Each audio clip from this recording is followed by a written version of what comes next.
El sur esclavista y la medicina de frontera.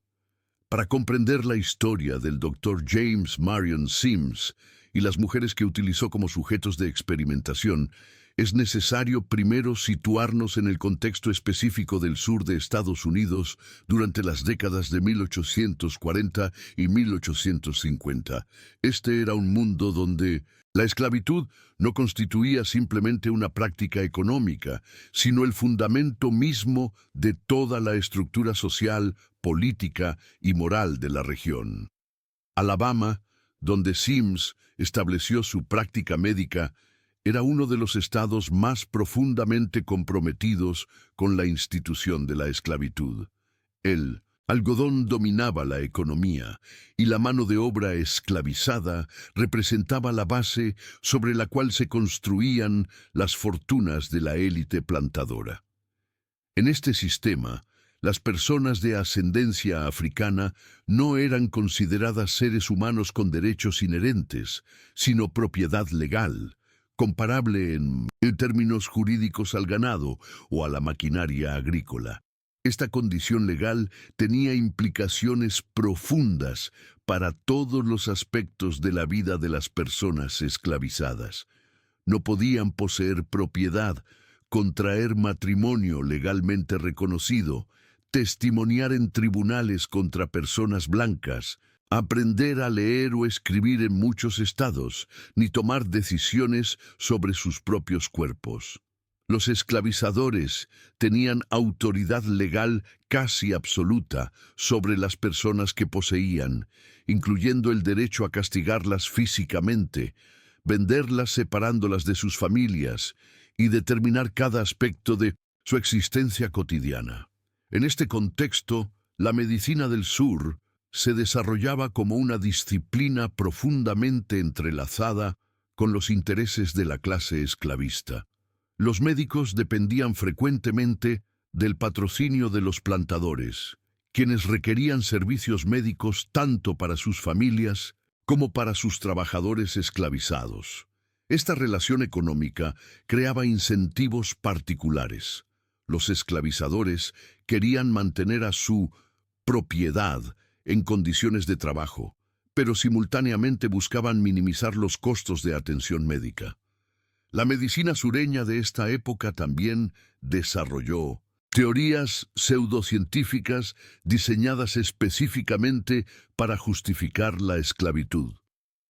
Médicos prominentes argumentaban que las personas africanas y afrodescendientes constituían una especie separada o inferior, con diferencias biológicas fundamentales que las hacían apropiadas para el trabajo forzado y necesitadas de la guía de los blancos.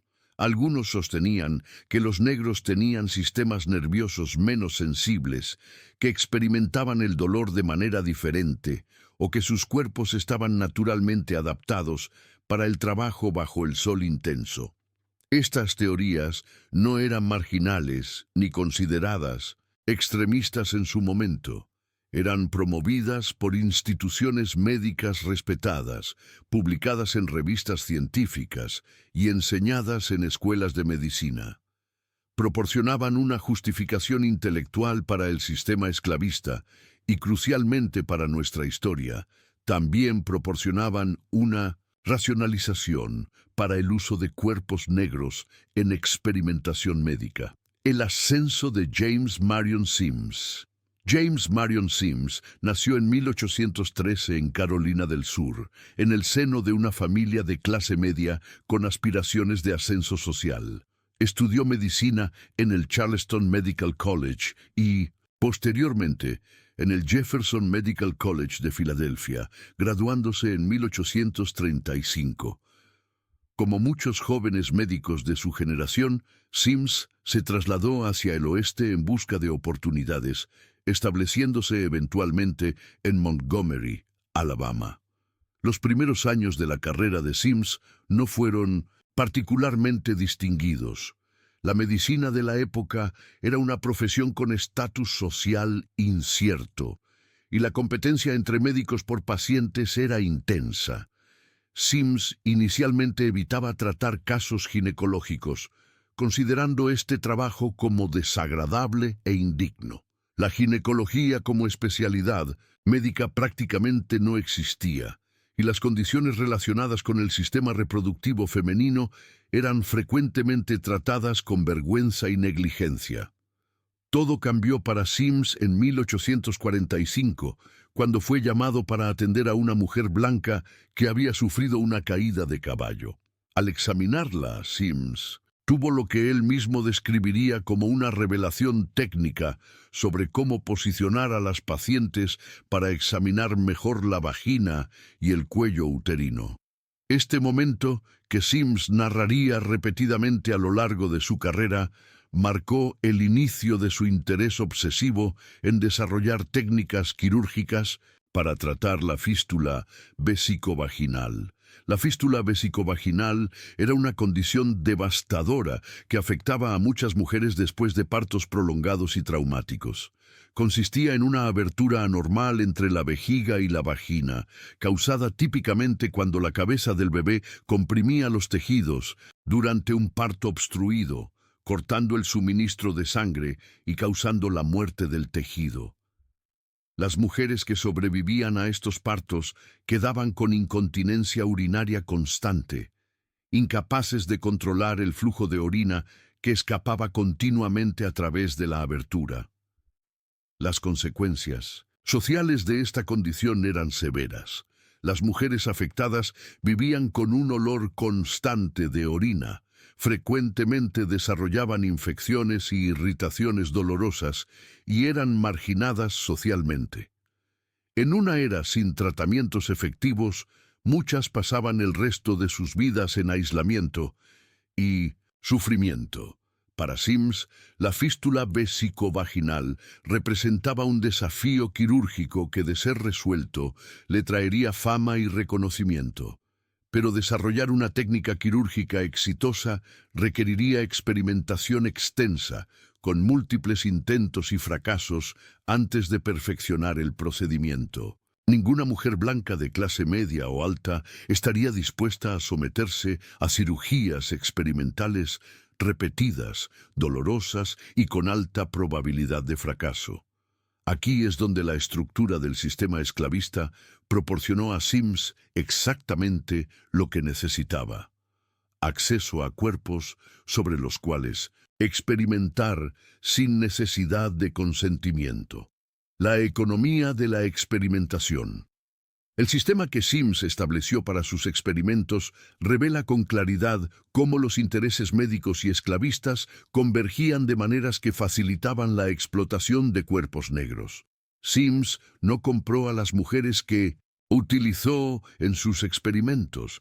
En cambio, las obtuvo mediante acuerdos con sus propietarios, que beneficiaban a ambas partes. Los esclavizadores tenían un problema con las mujeres esclavizadas que sufrían de fístula vesicovaginal. Estas mujeres no podían trabajar efectivamente en los campos debido a su condición. Representaban un activo depreciado en términos económicos y su presencia era considerada desagradable. Al mismo tiempo, venderlas era difícil porque pocos compradores querían adquirir una mujer con una condición tan debilitante. Sims ofreció una solución. Él tomaría a estas mujeres, las alojaría en un hospital improvisado detrás de su casa, intentaría curar su condición, y si tenía éxito, los propietarios recuperarían trabajadoras productivas. Si fracasaba, al menos los propietarios se habrían librado de la carga de mantener a mujeres que no podían trabajar. Para Sims, el Lenient Acuerdo le proporcionaba sujetos de experimentación sin costo y sin las complicaciones legales o sociales que habría enfrentado al experimentar con mujeres blancas. Este arreglo fue presentado por Sims y posteriormente por sus biógrafos como un acto de generosidad y compasión. Sims, según esta narrativa, estaba ayudando a mujeres sufrientes que de otro modo no habrían recibido atención médica. Esta interpretación ignora completamente la dinámica de poder involucrada y el hecho de que estas mujeres no tenían capacidad alguna de rechazar su participación en los experimentos. La élite de Montgomery no solo toleró, sino que apoyó activamente los experimentos de Sims. Plantadores prominentes proporcionaron a las mujeres esclavizadas, mientras que médicos locales observaban las operaciones y aprendían las técnicas que Sims desarrollaba. Algunos incluso pagaban para presenciar las cirugías, convirtiendo el sufrimiento de estas mujeres en una forma de espectáculo médico educativo. Este apoyo de la élite era crucial para el proyecto de Sims. Los experimentos requerían recursos, espacio para alojar a las mujeres, alimentos para mantenerlas, instrumentos quirúrgicos y tiempo. Los plantadores que proporcionaban a las mujeres también contribuían frecuentemente con fondos o recursos materiales. La comunidad médica de Montgomery legitimaba el trabajo de Sims al tratarlo como investigación científica respetable en lugar de lo que realmente era: experimentación en seres humanos sin consentimiento. La imagen pública del padre de la ginecología, a medida que Sims desarrollaba sus técnicas y comenzaba a tener éxitos quirúrgicos, su reputación creció enormemente. Después de perfeccionar su procedimiento para la fístula vesicovaginal, Sims se trasladó a Nueva York, donde fundó el Women's Hospital en 1855, la primera institución en Estados Unidos dedicada específicamente a las enfermedades de las mujeres. En Nueva York, Sims se convirtió en una celebridad médica. Trató a mujeres de la alta sociedad, desarrolló instrumentos quirúrgicos que llevan su nombre hasta hoy, como el espéculo de Sims, y fue elegido presidente de la American Medical Association. Su fama se extendió internacionalmente. Viajó a Europa, donde operó a miembros de la aristocracia y la realeza, incluyendo a la emperatriz Eugenia de Francia. La narrativa que Sims construyó sobre su propia carrera enfatizaba su genio médico, su dedicación incansable y su compasión por las mujeres sufrientes. En su autobiografía, publicada póstumamente, Sims describió sus años de experimentación en Alabama como un periodo de sacrificio personal en servicio de la humanidad. Las mujeres esclavizadas aparecían en esta narrativa como beneficiarias agradecidas de su atención, no como sujetos de experimentación forzada. Esta imagen pública fue reforzada y perpetuada durante más de un siglo después de la muerte de Sims. Se erigieron estatuas en su honor en Nueva York, Columbia, Carolina del Sur y otros lugares. El Women's Hospital que fundó se convirtió en una institución médica prestigiosa. Generaciones de ginecólogos aprendieron a usar los instrumentos que desarrolló sin cuestionar las circunstancias en las que fueron creados. La celebración de Sims como pionero médico requería, necesariamente, la minimización o el olvido completo de las mujeres cuyos cuerpos utilizó para desarrollar sus técnicas. Sus nombres apenas aparecían en los relatos históricos, y cuando lo hacían era generalmente sin apellidos, sin historias personales, sin reconocimiento de su humanidad plena. Eran presentadas como instrumentos pasivos del progreso médico, no como seres humanos que sufrieron para que otros pudieran beneficiarse. Parte 2. Realidad privada y desequilibrio de poder. Las mujeres del hospital de Sims. Entre 1845 y 1849, James Marion Sims mantuvo un hospital improvisado en el 1900 patio trasero de su casa en Montgomery, Alabama. En este espacio alojó a aproximadamente una docena de mujeres esclavizadas que sufrían de fístula vésico-vaginal, utilizándolas como sujetos para desarrollar su técnica quirúrgica. De estas mujeres solo conocemos los nombres de 3. Anarcha, Betsy y Lucy. Anarcha llegó al hospital de Sims cuando tenía aproximadamente 17 años. Había sufrido un parto extremadamente difícil que duró 3 días. durante el cual el médico que la atendió utilizó fórceps que causaron daño severo. El bebé nació muerto, y Anarcha quedó con fístulas tanto vesicovaginales como rectovaginales, lo que significaba que no podía controlar ni la orina ni las heces. La condición de Anarcha era particularmente severa, y Sims la operó al menos 30 veces durante el periodo de 4 años que pasó en su hospital. Cada operación fracasó hasta la última, cuando Sims finalmente desarrolló la técnica que funcionaría. El cuerpo de Anarcha sirvió literalmente como el campo de pruebas donde Sims perfeccionó su procedimiento. Betsy y Lucy también soportaron múltiples operaciones. Lucy fue una de las primeras pacientes de Sims y su primera cirugía casi termina en su muerte. Después de la operación, Lucy desarrolló una infección severa y estuvo en estado crítico durante varios días. Sims continuó operándola después de su recuperación. Es crucial entender la naturaleza de estas cirugías. Sims operaba sin anestesia, a pesar de que el éter y el cloroformo estaban disponibles y comenzaban a usarse en otras cirugías durante este periodo. Sims justificaba esta decisión argumentando que las cirugías ginecológicas no eran lo suficientemente dolorosas como para requerir anestesia, una afirmación que contradice todo lo que sabemos sobre el dolor quirúrgico.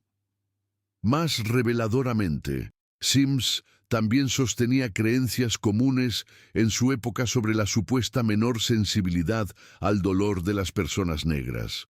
Esta pseudociencia racista proporcionaba una conveniente justificación para negarles anestesia a sus pacientes esclavizadas, mientras que, posteriormente, cuando operaba a mujeres blancas en Nueva York, Sims utilizaba anestesia rutinariamente. Las cirugías de Sims requerían que las mujeres fueran colocadas en una posición especialmente vulnerable, de rodillas con el pecho apoyado en la mesa de operaciones y la pelvis elevada.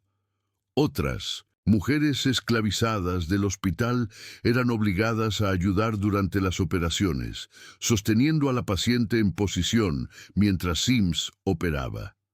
Así, estas mujeres no solo soportaban sus propias cirugías, sino que también eran testigos forzados del sufrimiento de las demás. La imposibilidad del consentimiento. Uno de los debates que ha surgido en discusiones históricas sobre Sims es si sus pacientes esclavizadas consintieron a las cirugías. Algunos defensores de Sims han argumentado que las mujeres participaron voluntariamente, deseosas de ser curadas de su dolorosa condición. Este argumento revela una incomprensión fundamental o una negación deliberada de lo que significa el consentimiento. El consentimiento genuino requiere la capacidad de rechazar sin consecuencias. Una persona esclavizada, por definición legal y práctica, no tenía esta capacidad. Las mujeres en el hospital de Sims eran propiedad de otras personas. No tenían derecho legal a rechazar ninguna orden de sus propietarios, incluyendo la orden de someterse a cirugías experimentales.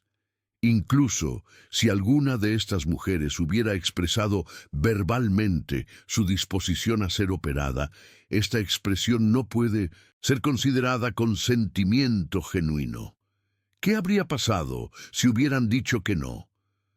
Habrían sido devueltas a sus propietarios, quienes las habían enviado precisamente porque no podían trabajar efectivamente. Habrían enfrentado castigos por desobediencia. Habrían sido vendidas, posiblemente separadas de cualquier familia que tuvieran. La estructura misma de la esclavitud hacía imposible el consentimiento. Las mujeres en el hospital de Sims estaban atrapadas en una situación donde no tenían opciones reales. Podían someterse a las cirugías o enfrentar las consecuencias de rechazarlas, consecuencias que podrían incluir castigo físico, venta, o simplemente ser abandonadas a vivir con su condición sin ningún tipo de atención. Además, las mujeres no podían saber qué implicaban las cirugías antes de experimentarlas. No existía lo que hoy llamamos consentimiento informado. Sims estaba experimentando, lo que significa que él mismo no sabía si sus procedimientos funcionarían o qué complicaciones podrían surgir. Las mujeres no podían evaluar los riesgos porque nadie conocía completamente esos riesgos. El caso de Lucy es ilustrativo. Después de su primera cirugía, desarrolló una infección que casi la mata. ¿Se le dio la opción de no someterse a más cirugías después de esta experiencia cercana a la muerte? Los registros históricos no indican que esto ocurriera. Lucy continuó siendo operada. El sufrimiento como materia prima.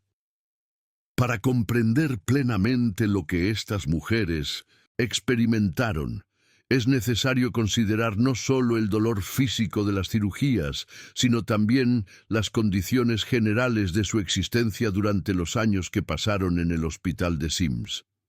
Estas mujeres vivían en un pequeño edificio detrás de la casa de Sims, separadas de cualquier comunidad o familia que pudieran haber tenido antes.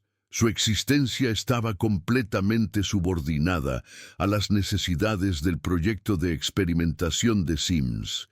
Cuando él estaba listo para operar, ellas debían estar disponibles. Cuando necesitaban tiempo para recuperarse entre cirugías, esperaban la próxima operación. Las cirugías mismas eran traumáticas. Sin anestesia, las mujeres experimentaban el dolor completo de ser cortadas, suturadas y manipuladas quirúrgicamente. La posición en que debían colocarse las dejaba completamente expuestas y vulnerables. La presencia de observadores, otros médicos que venían a aprender las técnicas de Sims, añadía un elemento de humillación a la experiencia. Entre cirugías, las mujeres tenían que recuperarse lo suficiente para soportar la próxima operación. Este ciclo de cirugía, recuperación parcial y nueva cirugía, se repitió docenas de veces para algunas de ellas. Anarcha, como mencionamos, fue operada al menos 30 veces. Las infecciones eran comunes. En una era anterior a la teoría de los gérmenes y las prácticas de esterilización, las heridas quirúrgicas frecuentemente se infectaban. Sims eventualmente comenzó a usar suturas de plata, que resistían mejor la infección que los hilos de seda que usaba inicialmente. Pero esto fue solo después de años de experimentación y numerosas infecciones en sus pacientes. El dolor de la fístula misma continuaba entre cirugías fallidas. Estas mujeres vivían con incontinencia constante, irritación de la piel causada por el contacto continuo con orina, y la incomodidad y vergüenza asociadas con su condición. Cada cirugía fallida significaba que este sufrimiento continuaría indefinidamente. El contexto de reproducción forzada.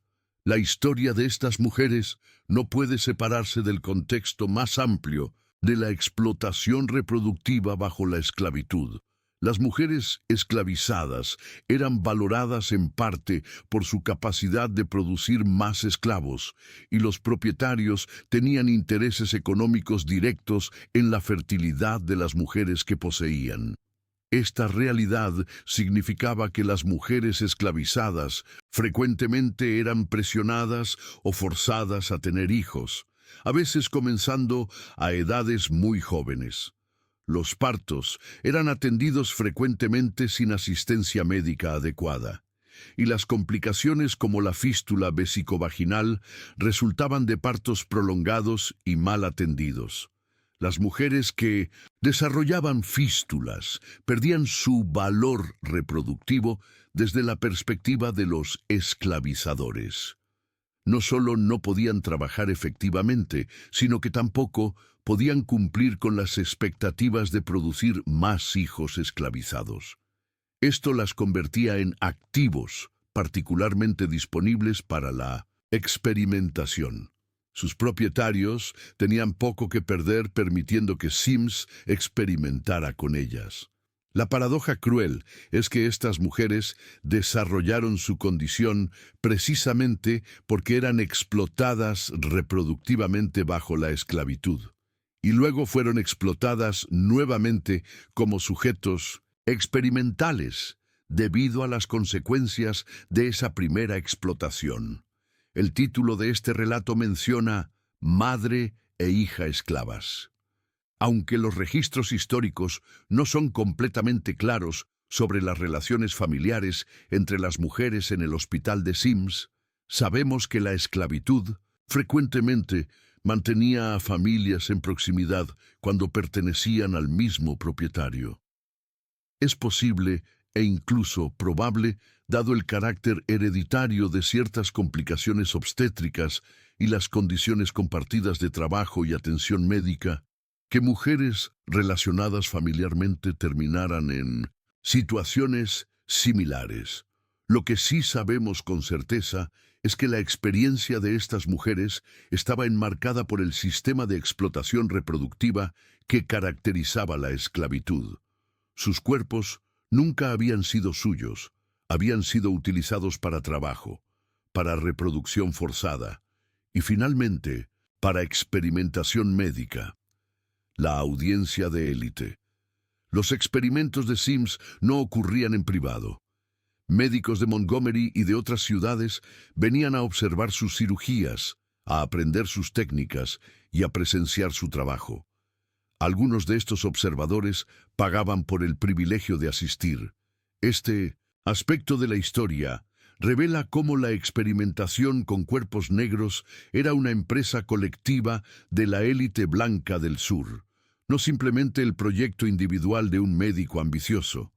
Los plantadores proporcionaban a las mujeres, los médicos proporcionaban legitimidad profesional, y la comunidad en general proporcionaba los recursos y el apoyo social necesarios para que el proyecto continuara. Las cirugías se convertían en eventos cuasi públicos.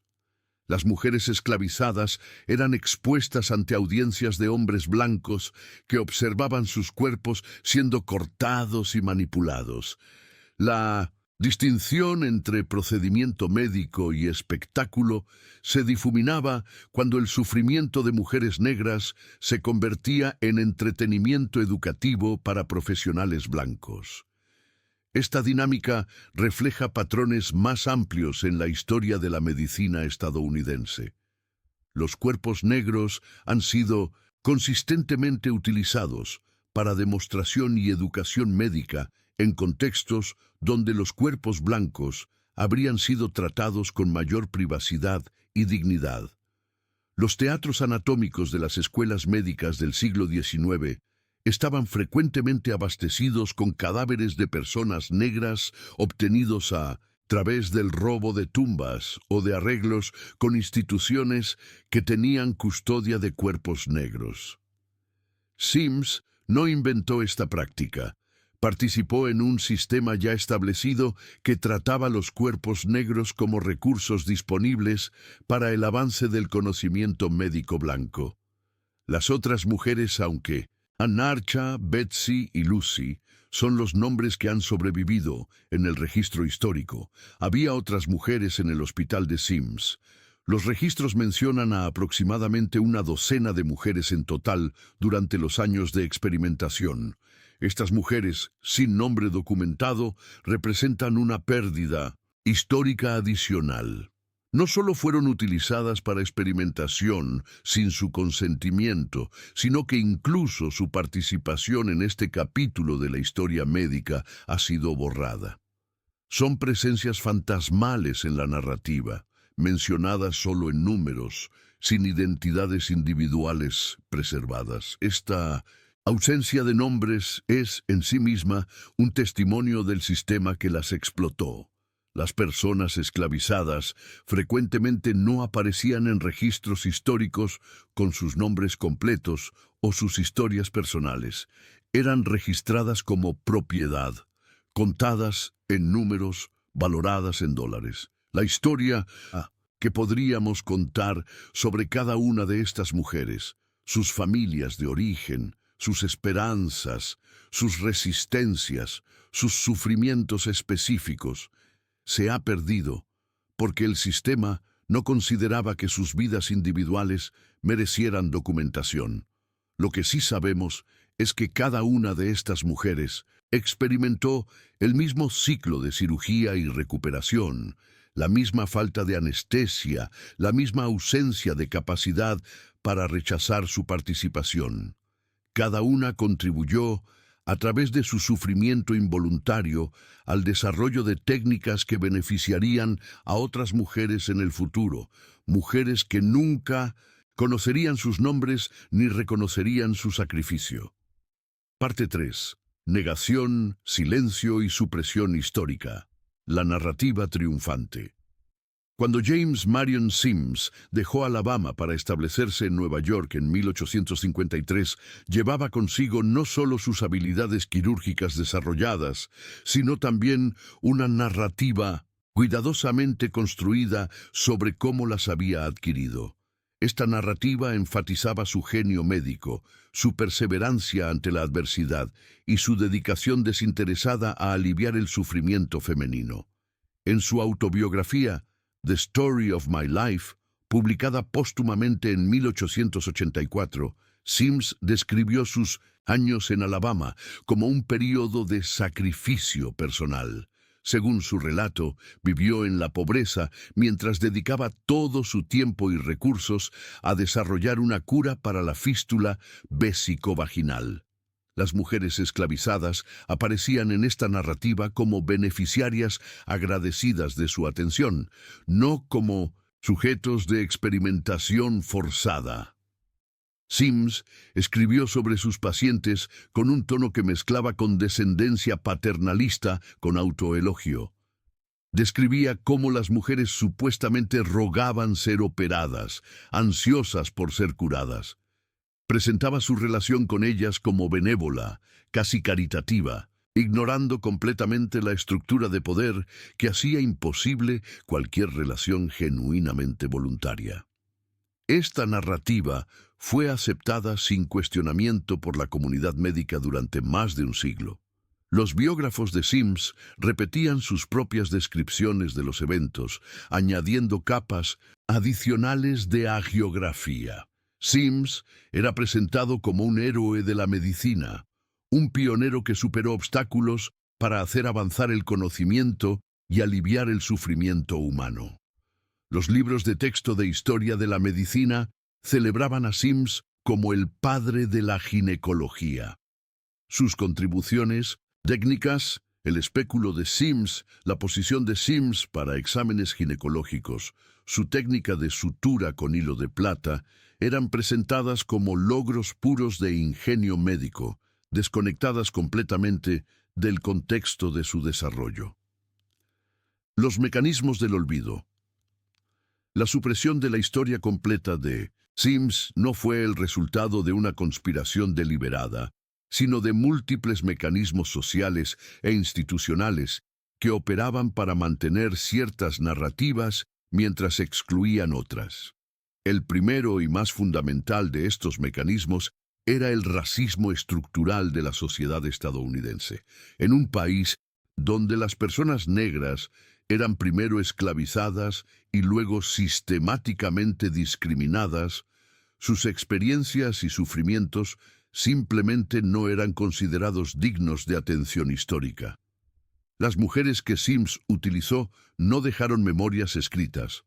La mayoría probablemente eran analfabetas, como era obligatorio para los esclavizados en muchos estados. No fueron entrevistadas por historiadores, no tuvieron descendientes que pudieran preservar y transmitir sus historias. La profesión médica, por su parte, tenía intereses institucionales en preservar la reputación de sus figuras fundacionales. Reconocer que una de las especialidades médicas más importantes se había desarrollado mediante experimentación no ética en personas esclavizadas, habría planteado preguntas incómodas sobre los fundamentos mismos de la práctica ginecológica. Era más conveniente celebrar los logros de Sims que examinar y críticamente cómo se habían conseguido. Las instituciones que llevaban el nombre de Sims o que se habían beneficiado de su trabajo también tenían incentivos para mantener la narrativa heroica. El Women's Hospital de Nueva York, que Sims había fundado, no tenía interés en explorar las dimensiones problemáticas de la historia de su fundador. Las escuelas de medicina que enseñaban las técnicas de Sims preferían presentarlas como avances científicos neutrales. El género también jugaba un papel en la supresión de esta historia. La ginecología como campo trata específicamente con cuerpos femeninos, y la medicina históricamente ha tratado estos cuerpos como objetos de intervención masculina, más que como pertenecientes a sujetos con agencia propia. Las experiencias de las pacientes de Sims, como las experiencias de innumerables mujeres en la historia de la medicina, eran consideradas irrelevantes comparadas con los logros de los médicos que las trataban. La monumentalización. Quizás ningún símbolo representaba mejor la supresión de la historia completa de Sims que las estatuas erigidas en su honor.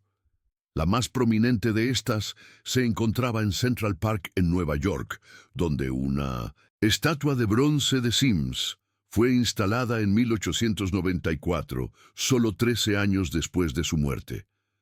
La estatua mostraba a Sims en pose digna, sosteniendo instrumentos quirúrgicos, mirando hacia el futuro con expresión de determinación benévola. La inscripción lo celebraba como un benefactor de la humanidad. No había mención alguna de las mujeres esclavizadas cuyos cuerpos habían sido el material sobre el cual había desarrollado sus técnicas. Esta estatua permaneció en Central Park durante más de 120 años, pasando desapercibida para la mayoría de los neoyorquinos que caminaban junto a ella. Se convirtió en parte del paisaje urbano, un monumento más entre muchos, su presencia naturalizando y legitimando la narrativa heroica de Sims. Estatuas adicionales fueron erigidas en otros lugares asociados con Sims. En el terreno del State House de Carolina del Sur, su estado natal, una estatua lo honraba como un hijo distinguido del sur. En el campus de la Universidad de Alabama en Birmingham, otra estatua celebraba sus contribuciones a la medicina. Estas estatuas funcionaban como declaraciones públicas sobre quién merecía ser recordado y cómo. Al honrar a Sims, sin mencionar a sus pacientes esclavizadas, los monumentos efectivamente declaraban que la historia que importaba era la del médico blanco, no la de las mujeres negras que habían sufrido para hacer posibles sus logros. La omisión en la educación médica. Generaciones de estudiantes de medicina aprendieron las técnicas desarrolladas por Sims sin aprender nada sobre las circunstancias en que fueron desarrolladas. Los libros de texto presentaban el espéculo de Sims, la posición de Sims, y otros epónimos como hechos técnicos neutrales, sin contexto histórico o ético. Esta omisión no era accidental, sino estructural. La educación médica, históricamente, se ha enfocado en la transmisión de conocimientos técnicos, tratando la historia de la medicina como un relato de progreso desde la ignorancia hacia el conocimiento. En este marco narrativo, las circunstancias específicas en que se desarrollaron los conocimientos son irrelevantes. Lo que importa es el conocimiento mismo. Este enfoque permite que la medicina se presente como una empresa puramente benéfica, dedicada únicamente al alivio del sufrimiento humano. Las dimensiones éticas problemáticas de la historia médica, incluyendo no solo a Sims, sino innumerables otros casos de experimentación no ética, son excluidas del currículo porque complican esta imagen. Los estudiantes que usaban el espéculo de Sims en sus rotaciones de ginecología no sabían que este instrumento había sido desarrollado insertándolo repetidamente en los cuerpos de mujeres esclavizadas que no podían rechazar el procedimiento. Los residentes que colocaban a las pacientes en la posición de Sims desconocían que esta posición había sido perfeccionada en mujeres que eran propiedad legal de otros seres humanos. Esta ignorancia no era culpa de los estudiantes, sino del sistema educativo que consideraba tal conocimiento irrelevante o, peor aún, potencialmente desestabilizador para la imagen de la profesión. El silencio de los descendientes. Una dimensión particularmente dolorosa de la supresión de esta historia es el silencio impuesto sobre los descendientes de las mujeres que Sims utilizó. A diferencia de muchas otras historias de esclavitud, donde las comunidades afrodescendientes han preservado memorias familiares transmitidas de generación en generación, la historia específica de las mujeres en el hospital de Sims parece haberse perdido casi completamente. Esto no es sorprendente dado el contexto. Las mujeres fueron separadas de sus comunidades de origen para ser alojadas en el hospital de Sims. Después de los experimentos, sus destinos son mayormente desconocidos. ¿Fueron devueltas a sus propietarios originales? ¿Fueron vendidas? ¿Sobrevivieron la guerra civil? ¿Tuvieron hijos que pudieran haber transmitido sus historias? Incluso si algunas de estas mujeres sobrevivieron y tuvieron familias, la vergüenza y el trauma asociados con su experiencia podrían haber llevado al silencio. Las violaciones de la autonomía corporal bajo la esclavitud frecuentemente quedaban sin discutir en las familias afrodescendientes, no porque fueran olvidadas, sino porque eran demasiado dolorosas para narrar. La comunidad médica afroamericana, que comenzó a desarrollarse después de la Guerra Civil, tampoco tenía incentivos para recordar esta historia. Los médicos negros buscaban legitimidad profesional en una sociedad que cuestionaba sus capacidades, y recordar los orígenes problemáticos de la ginecología moderna no servía a este objetivo. Las voces disidentes silenciadas. Hubo algunas voces que cuestionaron la narrativa heroica de Sims, pero fueron efectivamente marginadas. Algunos contemporáneos de Sims criticaron sus prácticas, aunque generalmente no por razones que hoy consideraríamos éticas. Las críticas se centraban más frecuentemente en disputas sobre prioridad científica o en desacuerdos técnicos sobre los procedimientos. En el siglo XX, historiadores médicos ocasionalmente notaron las circunstancias problemáticas del trabajo de Sims, pero estas observaciones quedaban relegadas a notas al pie o menciones breves, sin alterar fundamentalmente la narrativa celebratoria. La historia de la medicina como disciplina académica fue lenta en adoptar perspectivas críticas que cuestionaran las narrativas establecidas.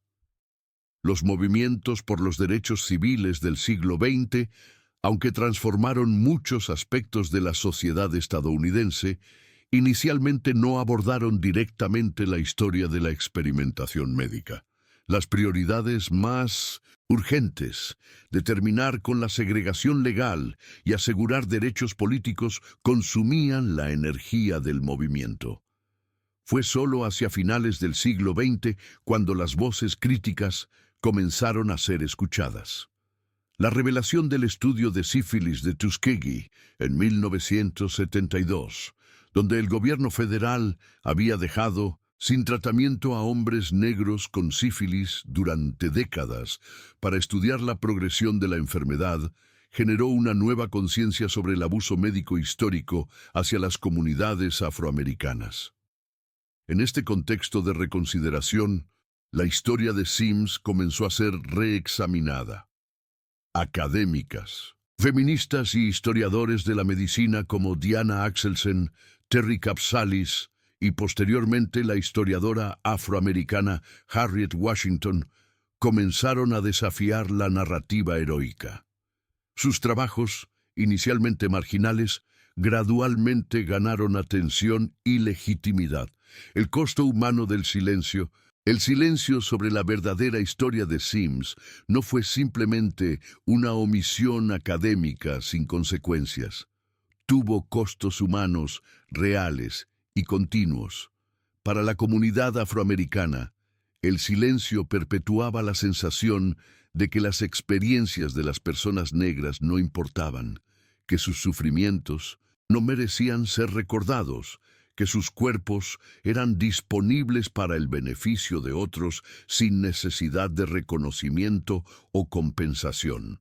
Para las mujeres específicamente, el silencio ocultaba la forma en que los cuerpos femeninos, y especialmente los cuerpos de mujeres negras, habían sido tratados como objetos de experimentación.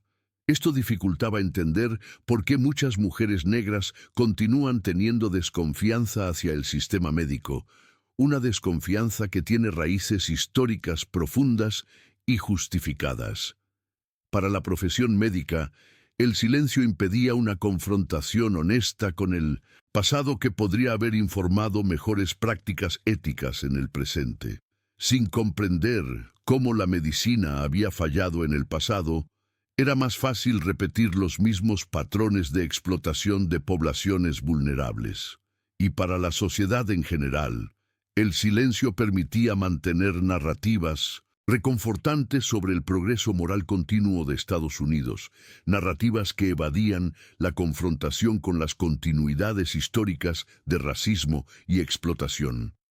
Parte 4.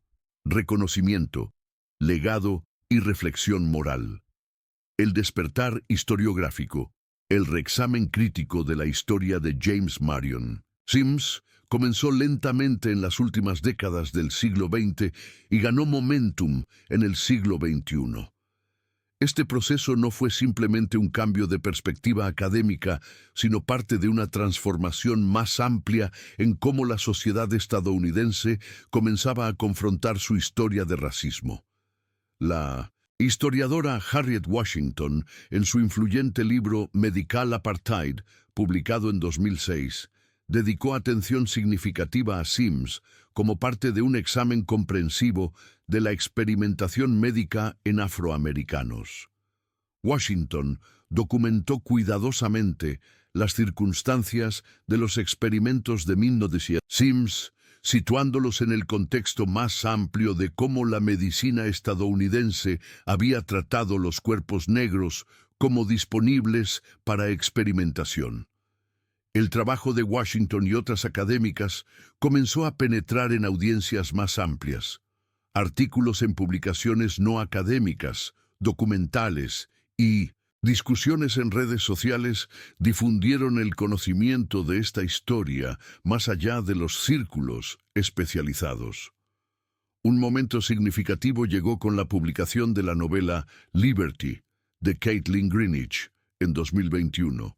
Que aunque ficticia, estaba informada por la historia de Sims y ayudó a traer esta narrativa a una audiencia literaria más amplia. Otras obras de ficción y no ficción continuaron explorando este territorio.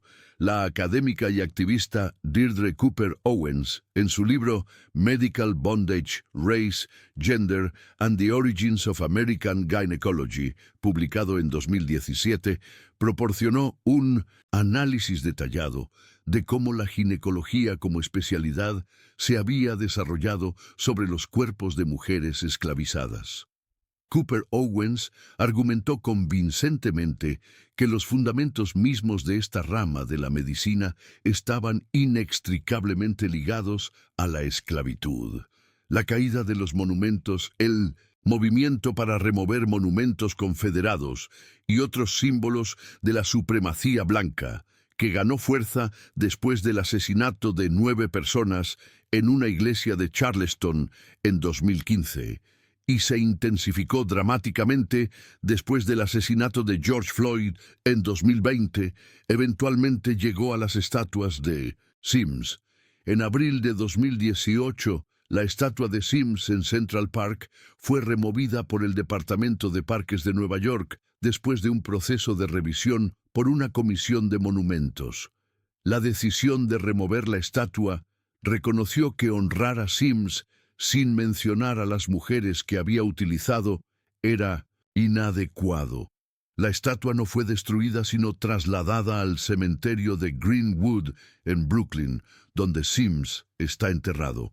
Este compromiso permitía que aquellos que desearan conmemorar a Sims pudieran hacerlo en un contexto apropiado, mientras que el espacio público de Central Park dejaba de funcionar como un monumento implícito a la experimentación en cuerpos negros. La remoción de la estatua fue contestada por algunos que argumentaban que Sims debía ser recordado por sus contribuciones médicas independientemente de las circunstancias de su desarrollo. Otros argumentaban que la historia debía ser contextualizada, no borrada. Pero para muchos, especialmente en comunidades afroamericanas y entre feministas, la remoción representaba un reconocimiento largamente esperado de que ciertos honores eran en realidad insultos a las víctimas de la historia. Debates similares ocurrieron respecto a otras estatuas de Sims. En Carolina del Sur, la estatua en los terrenos del State House fue removida. En otros lugares, las discusiones continuaron. Recordando a las mujeres, un aspecto crucial del proceso de reconocimiento ha sido el esfuerzo por recordar y honrar a las mujeres, que Sims utilizó en sus experimentos. Este esfuerzo enfrenta el desafío fundamental de que sabemos muy poco sobre estas mujeres como individuos. Anarcha, Betsy y Lucy. Estos tres nombres son casi todo lo que ha sobrevivido de la identidad personal de las mujeres del hospital de Sims. No conocemos sus apellidos, sus lugares de origen, sus familias, sus pensamientos, sus resistencias. El sistema que las explotó también las borró como individuos, dejándonos solo fragmentos de su existencia. A pesar de estas limitaciones, ha habido esfuerzos por honrar su memoria.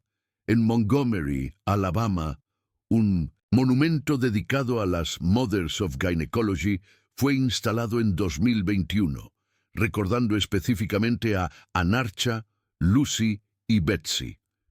El monumento, creado por la artista Michelle Browder, representa a las tres mujeres conocidas por su nombre, proporcionando una contrapartida visual a las estatuas de Sims que las había borrado. Este tipo de contramonumentos representan un enfoque diferente a la memoria histórica. En lugar de simplemente remover los monumentos a Sims, ofrecen una alternativa que centra las experiencias de las mujeres explotadas en lugar del médico que las explotó. Académicas y activistas han trabajado para recuperar lo que pueda saberse sobre estas mujeres. Aunque los registros son limitados, cada fragmento de información, cada conexión contextual, ayuda a reconstruir al menos parcialmente las vidas que fueron tratadas como desechables. Implicaciones para la medicina contemporánea. El reexamen de la historia de Sims ha tenido implicaciones para la práctica médica contemporánea, aunque el alcance de estos cambios sigue siendo debatido. En la educación médica, algunos programas han comenzado a incorporar la historia de Sims en discusiones sobre ética médica. Enseñar esta historia puede ayudar a los futuros médicos a comprender las dimensiones éticas de su profesión y las formas en que la medicina ha fallado a ciertas poblaciones.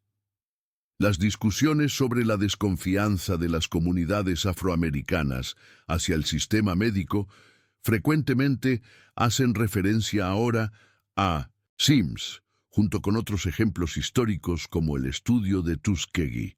Esta contextualización ayuda a explicar que la desconfianza no es irracional, sino que tiene raíces históricas profundas y justificadas. Sin embargo, el simple conocimiento de la historia no es suficiente para transformar las prácticas médicas.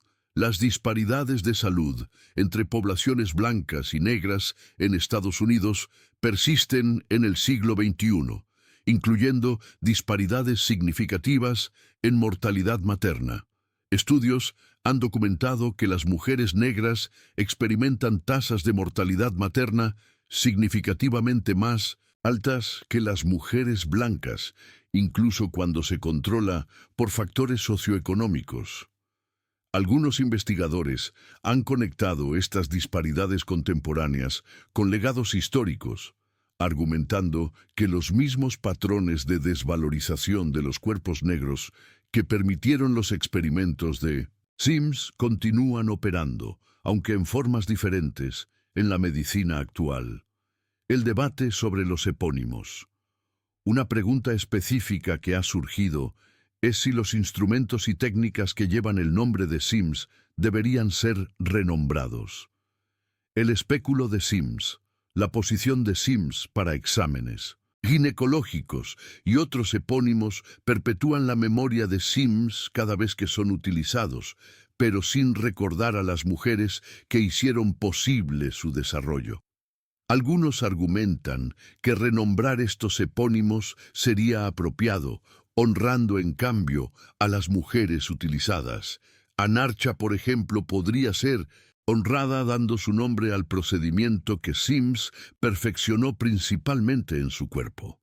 Otros sostienen que los epónimos son simplemente términos técnicos neutrales y que cambiarlos sería impracticable o innecesario.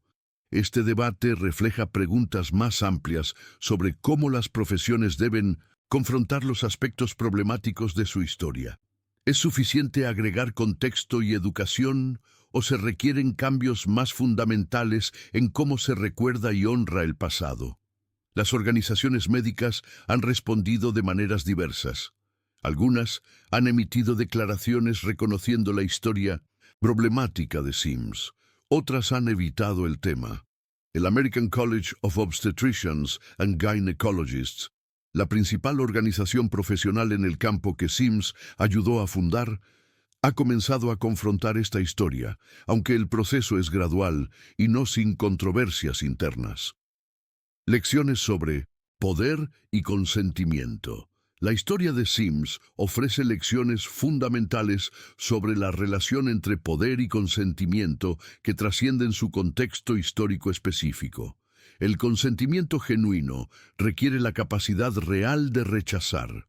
En cualquier situación donde existe un desequilibrio de poder significativo, ya sea basado en estatus legal como en la esclavitud, en dependencia económica, en vulnerabilidad institucional o en otras formas de desigualdad, la capacidad de consentir está comprometida.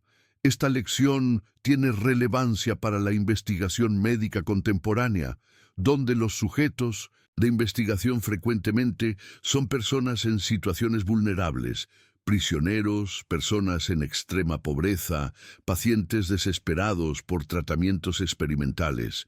Los protocolos éticos modernos intentan proteger a estas poblaciones, pero la historia de Sims recuerda cuán fácilmente la vulnerabilidad puede ser explotada cuando las protecciones son inadecuadas.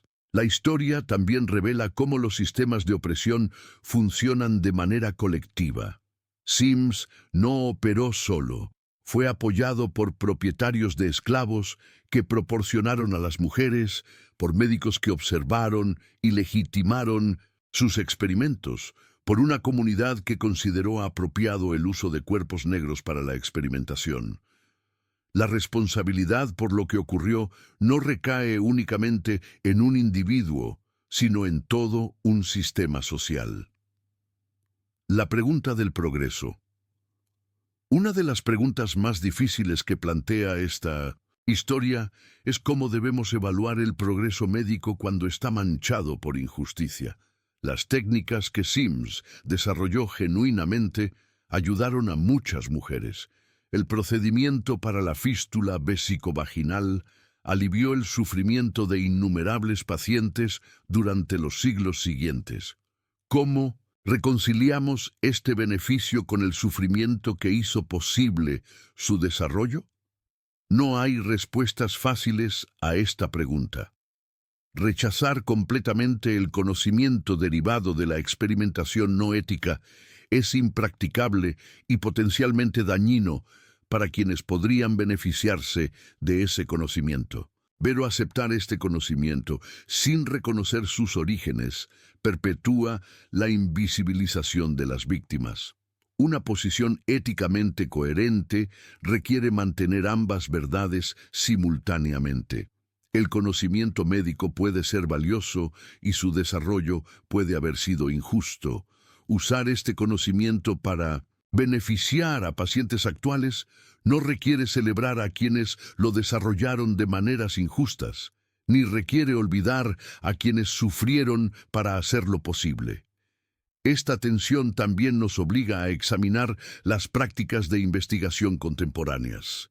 Estamos seguros de que la investigación médica actual no está explotando a poblaciones vulnerables de maneras que las generaciones futuras condenarán. Los protocolos éticos han mejorado enormemente, pero la historia de Sims nos recuerda que cada era ha encontrado maneras de justificar prácticas que posteriormente se reconocen como injustas. Confrontando la historia nacional, la historia de Sims no es simplemente una historia sobre un médico individual o incluso sobre la profesión médica.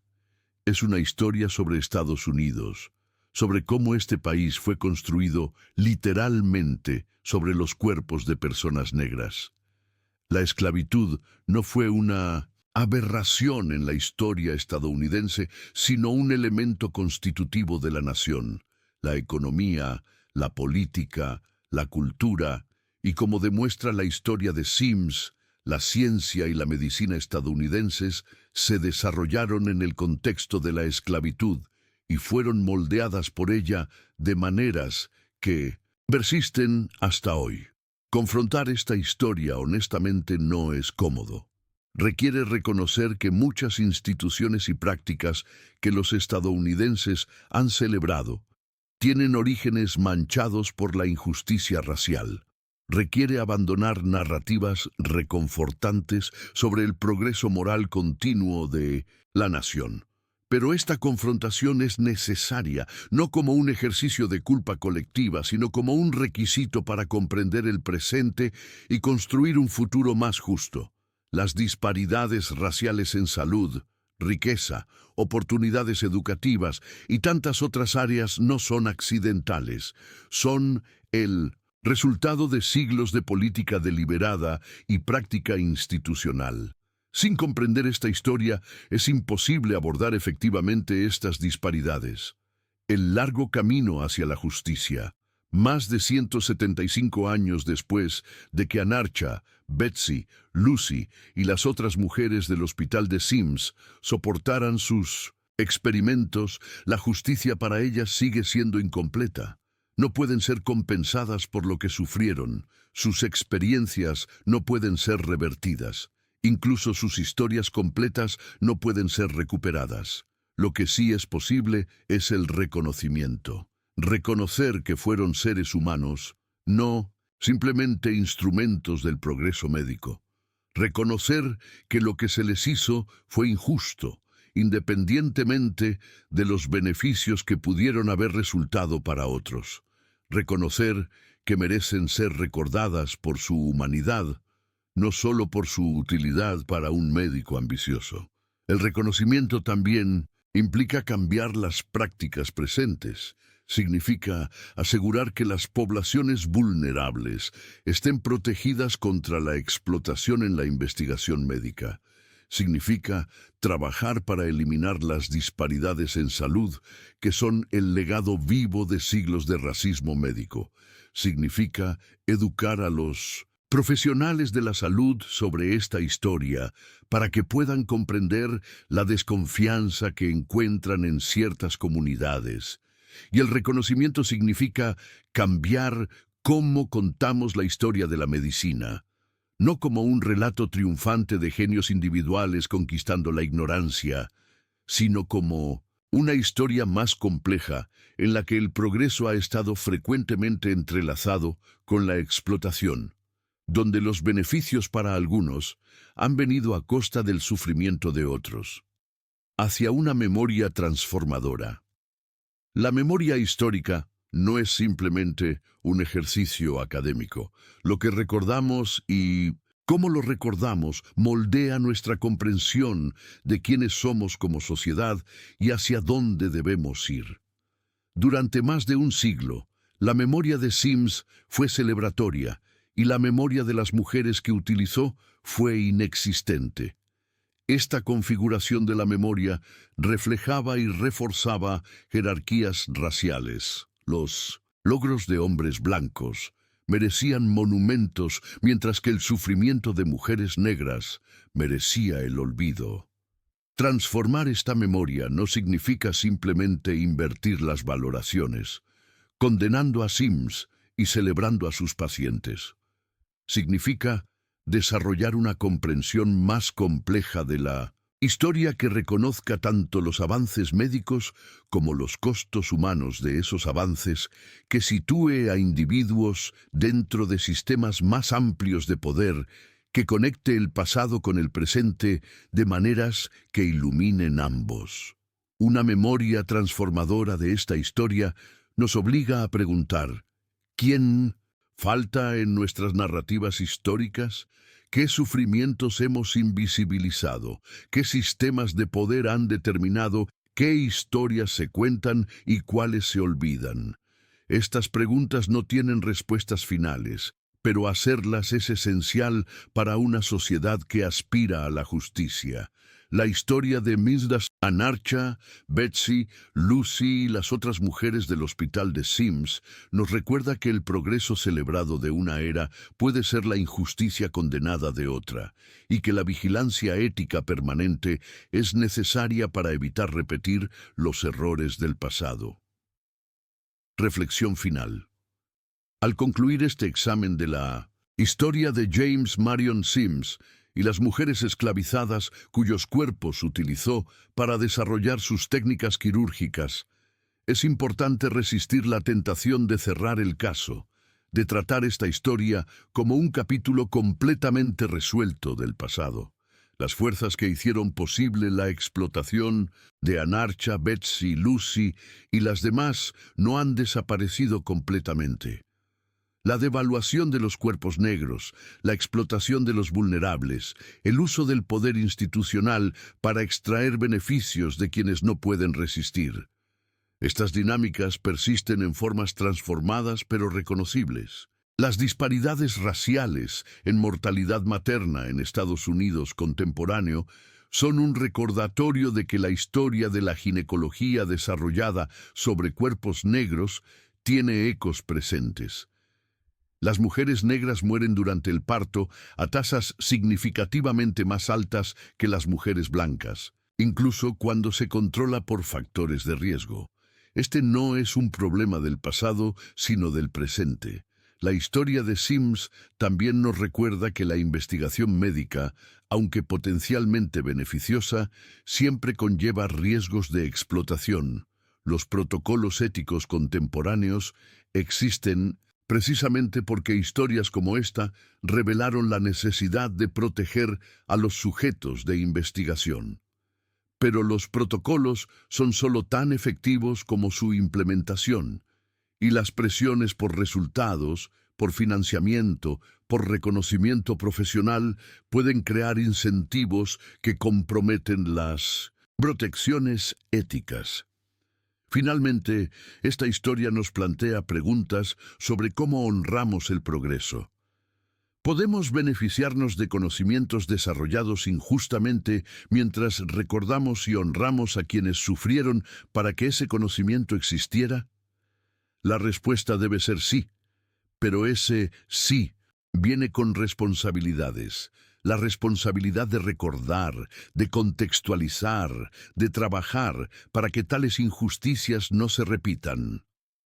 Anarcha soportó al menos 30 cirugías sin anestesia para que James Marion Sims pudiera perfeccionar una técnica que aliviaría el sufrimiento de innumerables mujeres en el futuro.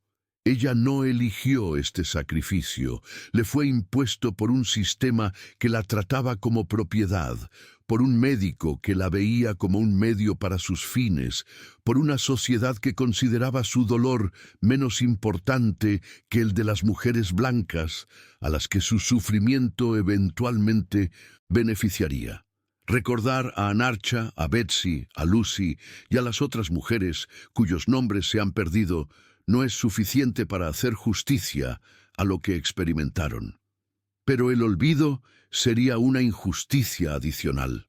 Contamos esta historia no porque contarla repare lo irreparable, sino porque el silencio perpetúa la deshumanización que hizo posible la injusticia original. La historia de la medicina es una historia de progreso, pero también es una historia de poder. De quién tiene la autoridad de experimentar sobre los cuerpos de quién, de qué sufrimientos se consideran aceptables en nombre del avance del conocimiento. Sims se convirtió en el padre de la ginecología, utilizando los cuerpos de mujeres que no tenían el poder de rechazar sus intervenciones. Ese título y todo el campo que representa lleva consigo esta historia.